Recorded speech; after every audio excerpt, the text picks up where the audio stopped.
एक गरीब व्यक्ति कठिन परिश्रम के साथ अनाज की पोटली सिर पर रख झूमता जा रहा था। उस पोटली में एक छोटा सा सुराख था जिससे धीरे धीरे अनाज के दाने गिरते गए, पर व्यक्ति अनजान रहा। लगभग बोरी खाली हुई तो उसका ध्यान गया। देखा तो पीछे दूर तक उसके मेहनत से कमाए दाने फैले पड़े थे। कुछ नज़र आ रहे थे, कुछ धूल में सन दिखाई भी नहीं दे रहे थे। उसने उसे गहरे दुख और ललक भरी दृष्टि उन दोनों पर डाली, पर पछतावा ही उसके हाथ बचा। अंदर से एक ही भाव उठा कि काश मैं इन दानों को फिर से पा सकता।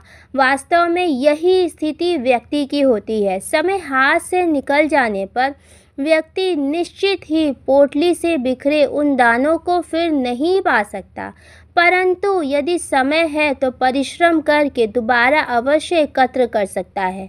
बीता हुआ समय और बीता हुआ जीवन कभी दोबारा नहीं लाया जा सकता, फिर भी हम सब क्षण क्षण करके पोटली के दानों की तरह परमात्मा की ओर से मिले समय को बिखेरते रहते हैं। पीछे बस इच्छाएं शेष रह जाती हैं। 9 वर्ष हम सबसे एक ही पुकार कर रहा है कि मैं तो आ गया हूँ, लेकिन बीते वर्ष की तरह हमें यूं ही ना बिखेरने देना। पिछले वर्ष जो कुछ भी हुआ, यदि कोई उन दिनों घटी घटनाओं का प्रत्यक्ष दर्शन करना चाहे तो यह असंभव है। सदैव से यही होता आया है, इसलिए समय को काल भी कहते हैं।